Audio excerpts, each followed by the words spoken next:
Women's U.S. Women's Open, presented by the brands of Ebonite International.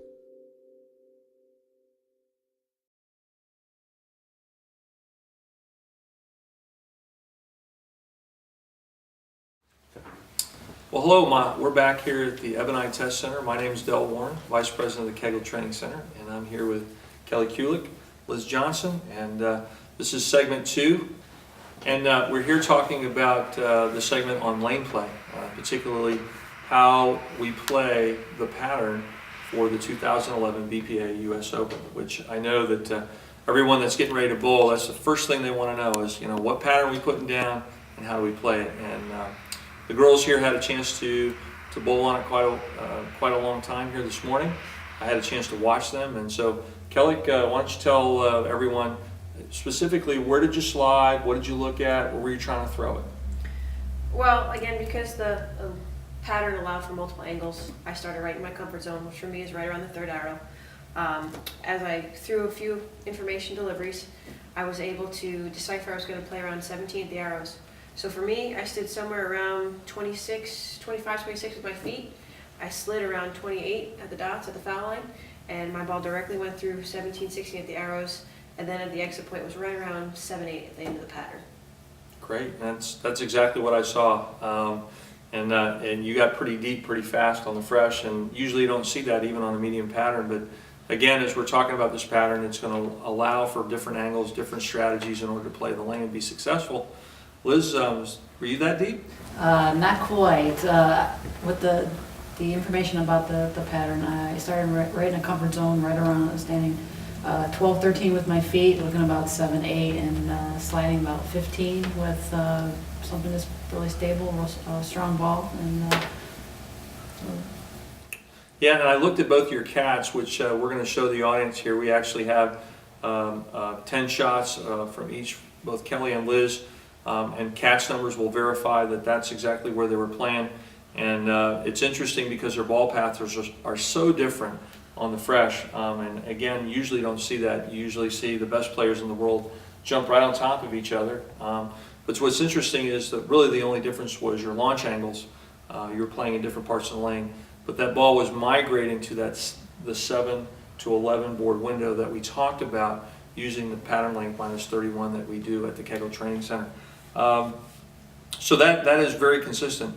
The other thing that we want to pay attention to, and maybe you guys can help me describe, is different ball tracks in different bowling centers are going to really change how people start. So Kelly, if this was a place where there was a very defined ball track, maybe it was an older bowling center, how do you think that would have changed how you threw the ball in the fresh?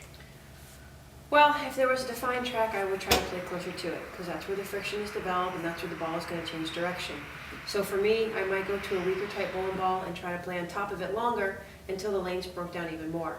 That's normally how I try to attack the lanes all the time, and with a high friction surface, I would start as far right to it as possible and then just keep chasing inward as the lanes broke down. So would you also raise your ball speed maybe a little bit? I would. It's definitely, one of the variables I have in my bag. I would obviously try to start with my A game, but with the high friction surface, it's going to tend to slow down even faster. So higher ball speed would definitely be an advantage to that lane. Liz, how does a higher friction ball track affect your game? I would probably use something, a little weaker ball, maybe a pin high, weaker ball, weaker drilling, something that'll get through the front part of the lane, and so it'll be able to continue on the back end. So it's real interesting. Both of you would, generally speaking, go with a little bit weaker ball, possibly a little less surface, and you would actually move closer to the ball track. Whereas I like to keep the ball track to my right and move into, in this particular pattern, again, as we talked about previously, there's quite a bit of oil in the middle of the lane relative to the outside. So for those of you that have a bowling center that has a wear or a ball track in it that's pretty defined, one of the things that you can do is move into it with this pattern and go with something a little bit stronger and make sure that ball track is your bump or your friction to the right. So again, as the general theme here is, there's variety and there's a lot of different ways to attack this pattern. You guys also had a chance to bowl on this quite a bit, and I watched you move your feet. Probably the hardest part of any lane pattern, specifically in a major, is when the lane starts to transition. So that first or second transition on this particular pattern, to me, looking at the pattern, there was really no surprises. It was pretty easy. Both of you tended to move a little bit left. I know that Kelly, you made a fairly big move. You actually made a ball change, and but you made a move too, but it wasn't nearly as big as Kelly. So I want to talk a little bit about to the audiences. Once the lane started to break down, what did you do? Well, again, both surfaces of the lanes gave variety to how you wanted to play them. But because of the transition, typically what I've seen on tour and through other major events, I've always had to move deeper with a stronger ball. Again, just to smooth out the pattern, because the volume is so heavy, especially with the amount of oil that they're using for the US Open pattern this coming year, that again, I was able to go to the stronger ball, move a little bit further inside with my feet, open up the angle in the front portion of the lane, but just get it to the track, and it was almost like a vacuum. The lane just sucked the ball right to the pocket, and that's what I like to see. And that certainly gives you a lot more confidence and the ability to throw it. Yeah, my swing loosened up. One of my good part of my game is that I'm able to kind of slow hook the lane a little bit. That's definitely been an asset to myself over the years. And again, it just kept me in my comfort zone and made me throw it even softer and smoother. What'd you say, Liz? I played right around my A game to start, and then as it transitioned, I may have moved a couple boards right and go a little bit more up the back and a little straighter angle. And as sometimes you get into the last couple games of the block, and you just might have to make that jump left. So you actually moved to the right. I moved to the right, yes. Interesting. And go a little bit up the back of it, and then I did jump a couple boards left. Interesting, because I did more at the Kegel Training Center. I actually did more of what you did. I actually went from my medium ball, grabbed a stronger ball, moved in, got away from the traffic, and had a great shot playing in. I actually got in the first transition around 18, but I actually had the ball up. So here's a case where a lot of people think that you start with your strong ball and you ball down. In this particular pattern, as we see a lot of times in competitive major tournaments, you actually start with a medium ball and you actually go to something stronger. That's your first move, as opposed to starting with something stronger and going weaker. So, well, every bowler, Dell, has that benchmark ball in their bag, and it's kind of something that's usually in the middle, and they can decipher, do they need to go below it or a step above it? So it's that benchmark ball and then making the adjustment from there.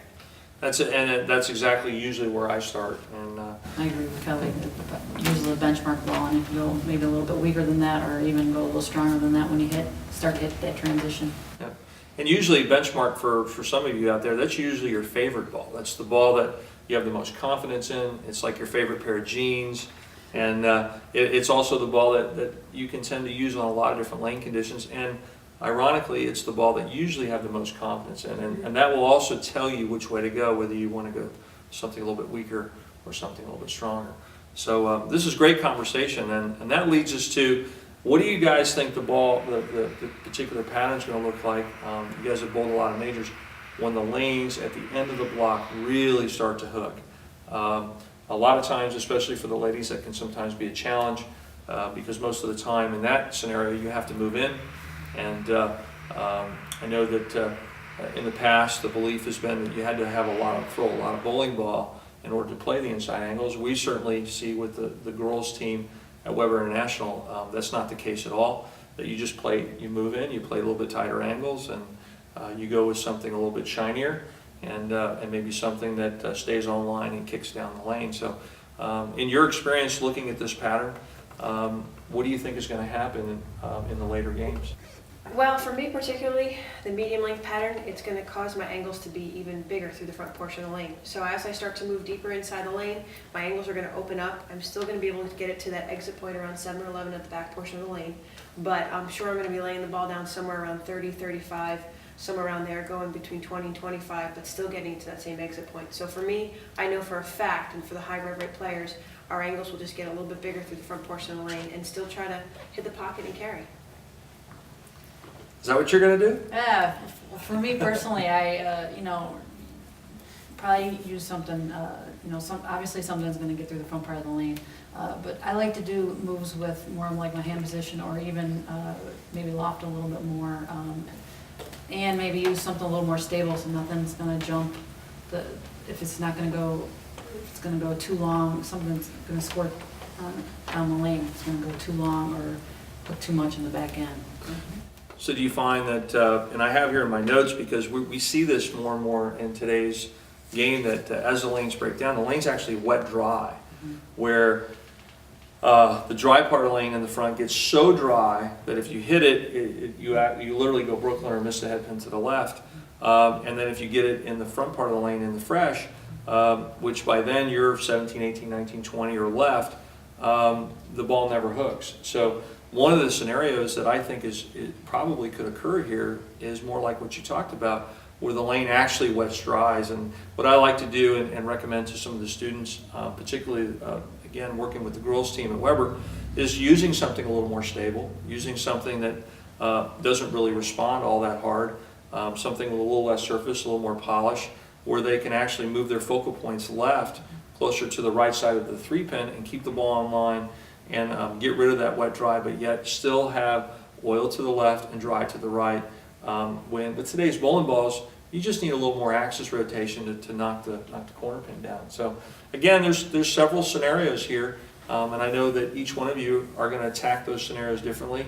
And but with the variety of bowling balls and the variety of bowling centers out there, the participants just need to keep their eyes open and their options open, and just let their bowling ball be their guide. Hi, I'm Kelly Kulick, 2010 US Open Women's Champion. I invite you ladies to come on out and sharpen your skills and learn about the game of bowling. You will be entitled to work with some of the best coaches there is in the sport of bowling.